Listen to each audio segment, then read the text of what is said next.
tú tienes palabras de vida y dime a dónde iré o a quién buscaré. Queridas familias, queridos amigos, el evangelista San Juan nos cuenta que estando Jesús en Jerusalén, en cierta ocasión se retiró al Monte de los Olivos y pasó la noche en oración. El Monte de los Olivos se ve que era un lugar donde Jesús encontraba ese ambiente para el recogimiento. Será el lugar de su oración final antes de la pasión. Será el lugar donde se realiza esa profunda comunión con el Padre. Y bueno, cuando vuelve del monte al templo, el pueblo comenzó a acudir a él y él se sentó y comenzó a enseñarles. Y acá tenemos que pensar que es muy importante lo que sigue, porque siempre los momentos más importantes de la vida de Jesús van precedidos en los evangelios de un tiempo de oración, de una noche de oración, eh, que como que prepara aquello que Jesús va a realizar. Jesús siempre vive en comunión con el Padre, pero lo importante lo realiza desde esa comunión, mostrándonos cómo la oración es el camino. Y ahí es donde sucede aquel hecho de que un grupo de escribas y fariseos traen a una mujer que había sido sorprendida en adulterio. Y dice el relato del Evangelio que la pusieron en medio y le dijeron a Jesús, Maestro, esta mujer ha sido sorprendida en adulterio. La ley de Moisés nos ordena apedrear a esta clase de mujeres. ¿Qué decís? Y añade el evangelista, decían esto para ponerlo a prueba a fin de poder acusarlo. ¿Cuál era la prueba? Cualquier respuesta que Jesús diese, desde su perspectiva, servía para acusarlo. Ante todo, hay una pregunta que nos surge. ¿Por qué no fue presentado también el hombre implicado en la misma falta, en el mismo pecado? La ley antigua, en el Levítico, hablaba del castigo a ambos. Si un hombre comete adulterio con una mujer de su prójimo, los dos serán castigados. No, acá presentan solo a la mujer. ¿eh? La otra pregunta es, ¿por qué los escribas y fariseos invocan una ley que está en desuso? Hay que apedrear a esta clase de mujeres. Un historiador judío de aquel entonces muy grande, Flavio Josefo, nos cuenta que esta ley ya no se aplicaba en los tiempos de Jesús. ¿eh? Ya no se castigaba con la muerte este tipo de situaciones. Pero para poder encontrar una trampa, Jesús vuelve sobre eso. Quieren hacer caer a Jesús en su propia sentencia.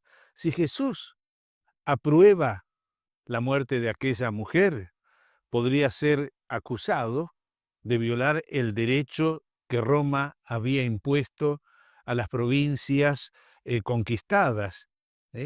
Cierto, les dejaba ciertas cosas para ser juzgadas.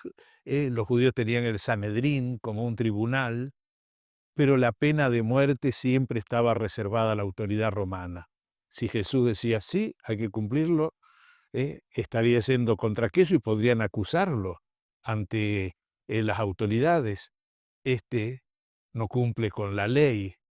Si Jesús dice, no, ¿cómo van a hacer eso? Y perdonaba a la mujer, los fariseos podían alborotar al pueblo porque estarían diciendo, ven, se opone a la ley hebraica, y podrían llevarlo inclusive ante el Sanedrín como tribunal judío. Pero Jesús responde de otra manera, y responde por escrito. Dice que el Evangelio, que Jesús, inclinándose, comenzó a escribir en el suelo con el dedo. ¿Qué escribió Jesús? El Evangelio no lo dice. San Jerónimo, un gran conocedor de las Escrituras y traductor de las mismas de aquellos siglos, de los primeros, se atreve a imaginar que Jesús, escribiendo, acusaba a los acusadores. No lo sabemos, pero de hecho ahí se plantea una situación, pero ellos, los acusadores, dicen, no, bueno, vamos, una respuesta queremos, insistían, y Jesús se enderezó y dijo una frase que realmente tiene que haber penetrado como una espada hiriente en la conciencia de cada uno de los acusadores. El que no tenga pecado, arroje la primera piedra. Frase de Jesús que podemos también recibir nosotros, recibir todo aquello que alguna vez nos levantamos para juzgar a nuestro prójimo. ¿Cuántas veces el dedo acusador humano ve y acusa a los demás? Ve, como dice Jesús, la paja en el ojo ajeno y no la viga que atraviesa el propio. Y Jesús nos dice, cuidado, mira tu conciencia, mira tu fidelidad, no arrojes piedras antes de mirar lo tuyo. Y así entonces, aquello tiene que haber golpeado muy fuertemente a aquellos hombres porque de pronto se empiezan a retirar. Y empezando por los más ancianos, se comenzaron a retirar todos. Así entonces nos encontramos con una escena nueva.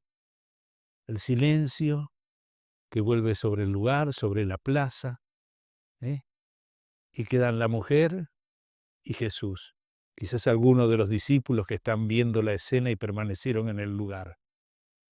Y ahí es donde Jesús realiza un gesto de misericordia que expresa esa delicadeza con que Él expresa el perdón.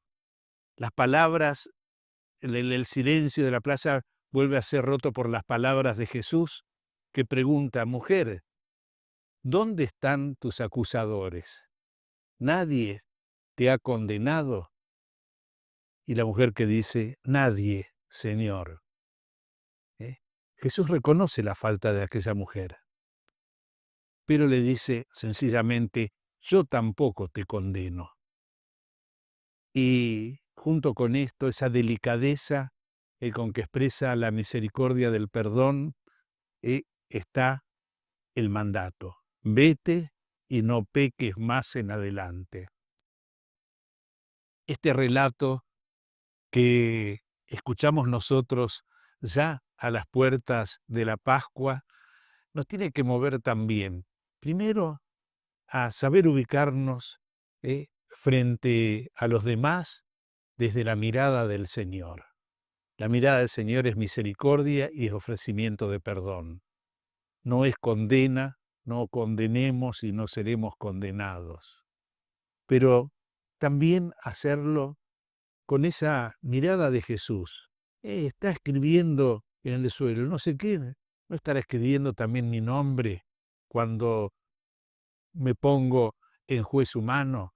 Fijémonos cómo Jesús ha elevado la cuestión del plano jurídico en el que se la planteaban aquellos acusadores, el derecho romano o el derecho judío. ¿Cuál va a violar Jesús de acuerdo a la respuesta que dé? Y Jesús supera a los dos con el derecho divino. Y el derecho divino reconoce la falta, pero ofrece el perdón. El derecho humano, cuando reconoce la falta, impone el castigo. Así estamos nosotros con la alegría de poder contar con ese derecho divino que es perdón que salva y que alcanzará su expresión máxima en la entrega de Jesús por nosotros, en la cruz. Padre, perdónalos. Perdónalos porque no saben lo que hacen. Pidamos al Señor la gracia de vivir estos últimos días de la Cuaresma, esta preparación a la Pascua, con ese espíritu de reconciliación, sentirnos amados del Señor, llegar a la reconciliación, el sacramento de la penitencia, la confesión de nuestros pecados y vivir el gozo de la salvación que Dios nos trae. Yo tampoco te condeno, palabra de absolución, vete y no peques más, palabra de vida nueva. Que Dios nos bendiga. Palabras de vida y dime a dónde ir.